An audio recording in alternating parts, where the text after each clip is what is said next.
Hello friends, मैं आज आपको इंट्रोडक्टरी देयर के बारे में बताने वाला हूँ। इसके सारे यूजेस पे हम बात करेंगे। इससे पहले का एक वीडियो बनाया था जिसके अंदर इंट्रोडक्टरी इट के बारे में डिस्कशन की गई थी और उस वीडियो में ज्यादा से ज्यादा जो भी इट के यूजेस है मैंने बता दिया था। उसे भी इंट्रोडक्टरी इट बोला जाता है, इसे भी इंट्रोडक्टरी देयर बोला जाता है। मैं एक वर्ड यूज कर रहा हूँ इंट्रोडक्टरी, इसे क्यों कहा जाता है ये तो हम समझ लेंगे।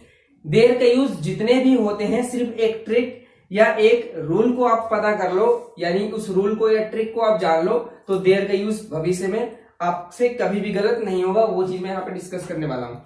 दूसरी चीज हम ये भी समझेंगे कि इसे इंट्रोडक्टरी क्यों कहा जाता है। आप जानते हैं कि अगर मैं एक सेंटेंस लिखूं तो इसके अंदर कम से कम एक सब्जेक्ट चाहिए और उसके बाद एक वर्ब एटलीस्ट चाहिए जिसे आप बोल सको कि हाँ भाई हाँ इट इज अ सेंटेंस। ठीक है, तो ये आप समझो। इसके अंदर मैं इंट्रोडक्टरी बता रहा हूं कैसे होगा ये। If I right a sentence,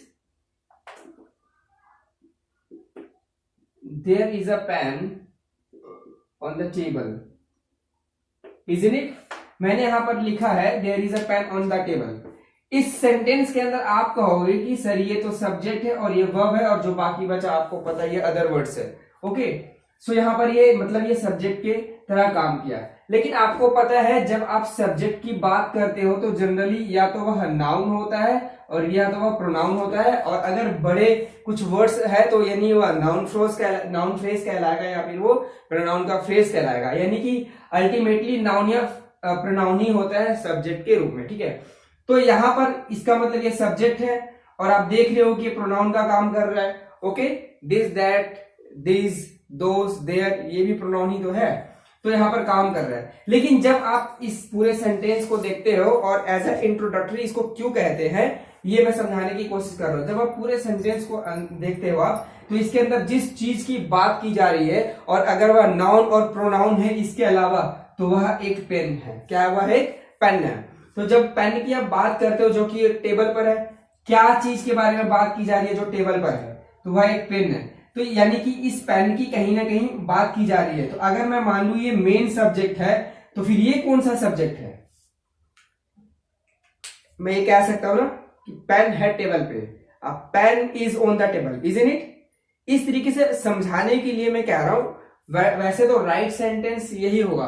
तो क्योंकि टेबल पर जो है एक पेन, ये एक सब्जेक्ट हुआ, यही है आपका मेन सब्जेक्ट। और क्योंकि इस सब्जेक्ट को आप वर्ब के बाद यूज कर रहे हो तो बिना सेंटेंस कंप्लीट नहीं होगा जब तक कि यहां पर एक प्रोनाउन या नाउन लेकर ना हो। तो क्योंकि मैं इस प्लेस के बारे में बात कर रहा हूं तो देयर का वर्ड यूज करना सबसे बढ़िया होगा। और क्योंकि यह जो है वर्ड कहीं ना कहीं इंट्रोड्यूस कर रहा है इस वाले नाउन को, so that's why we call introductory there.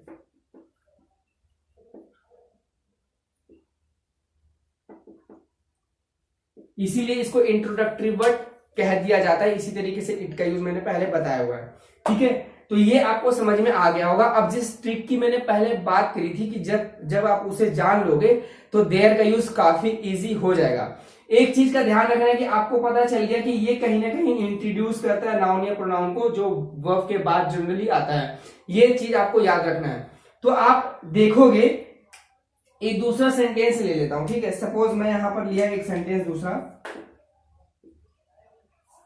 There are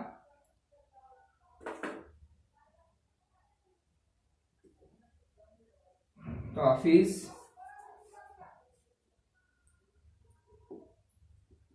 on the table ही लिख लेता हूं। और एक और सेंटेंस लिख रहा हूं मैं, there is a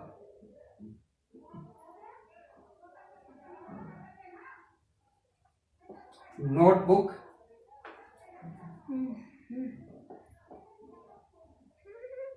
in my bag.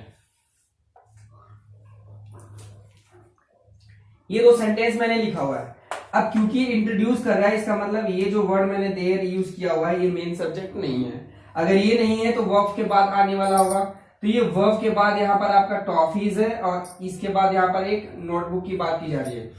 इसी सेंटेंस से यही एक ट्रिक है, यही एक रूल है, बस खत्म, और कुछ है ही नहीं इसकी यूज में। ठीक है, आप यहाँ पर देखोगे क्योंकि मैंने मेन जो इंट्रोड्यूस कर रहा है ये वर्ड वह एक नोटबुक की बात की जा रही है जो एक सिंगुलर नाउन है, तो इसलिए यहाँ पर सिंगुलर वर्ब इसका यूज हुआ। आप यहाँ पर देखोगे कि जो ये इंट्रोड्यूस कर रहा है देयर वर्ड टॉफीज को, ठीक है, और ये है आपका प्लूरल नाउन, इसलिए यहाँ पर प्लूरल वर्ब यूज हुआ। इसका मतलब ये है कि अगर देयर आप यूज कर रहे हो और अगर उसके बाद का जो नाउन आया वर्ब के बाद वाला सिंगुलर नाउन, तो यहाँ पर सिंगुलर वर्ब यूज होगा। इसी तरीके से अगर आप देयर का यूज कर रहे हैं और यहाँ पर अगर आपका प्लूरल नाउन आया तो यहाँ पर आपका प्लूरल वर्ब आना चाहिए।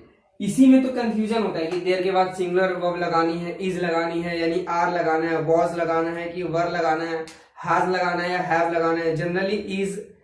जनरली इज और आर, वॉज और वर के लिए इस तरीके से सेंटेंस को यूज कर जब आप करते हैं तो आप लिखते हैं। तो ये ध्यान रखें कि वर्ब के बाद कितने नंबर्स है या फिर नाउन क्या है, सिंगुलर है या प्लूरल है या एक से ज्यादा की बात की जा रही है, उस हिसाब से आप वर्ब लगा लो। सपोज मैंने बोला there is a pen, a pen एक पेन है ना, तो उससे पहले मैंने इज लगा लिया। पास्ट का ही बनाना होता तो मैं वॉज लगा लूंगा। तो ये चीजें आपको ध्यान रखना है, ठीक है। सो बस यही था इसके अंदर, यही एक ट्रिक और रूल था। मुझे उम्मीद है कि ये सारे के सारे आपको सारी चीजें समझ में आ गई होगी और इसी तरीके से आप यूज होता है, इसमें कोई टेंशन लेने वाली बात नहीं है। तो ये सारी चीजें मैंने आपको क्लियर कर दी, ठीक है। अब एक दो पॉइंट अलग लेता हूं, अलग से, जो वो भी चीज अगर क्लियर हो गई तो आपको फिर प्रॉब्लम नहीं होने वाला है, ठीक है। 2-3 सेंटेंस ले लेता हूं। ये सेंटेंस है लॉट और लॉट्स और अलॉट का यूज किया हुआ है। तो अब आप ये देखो कि मैंने जो बताया है इसके बाद जो वर्ड आएगा उसके हिसाब से देखेंगे। तो आप तो बोलोगे सर इस हिसाब से तो मेन क्या चीज है, ये तो फिर टॉफीज ही होगी दोनों में, तो इसके हिसाब से तो दोनों प्लूरल है, तो दोनों अगर आप प्रेजेंट का टेंस यूज कर रहे हो तो आर आर आना चाहिए और पास्ट का यूज कर रहे हो तो वर वर आना चाहिए, ठीक है। तो यहां पर थोड़ा सा आपको ध्यान रखना है इस चीज के ऊपर। अगर अ लॉट आता है, क्योंकि इस लॉट को जो ढेर सारे हम कहते हैं बहुत, उसको ए से एक फ्रेज है जो ए देकर हमने इसको स्टॉप कर दिया है। तो यहां पर फिर अगर इज आएगा, अगर आप पास्ट का बना रहे हो तो वॉज आएगा। इसी तरीके से यहां पर आर आएगा और अगर आप पास्ट का बना रहे हो तो वर आएगा सेंटेंस में। So there were lots of toffees and there was a lot of toffees. ये थोड़ा सा आपका ध्यान रखना है, यानी कि there is a lot, there are lots, ये आपको ध्यान रखने वाली चीज है। सो उम्मीद है गाइस कि आपको अच्छे से समझ में आया होगा। Take care. Stop this.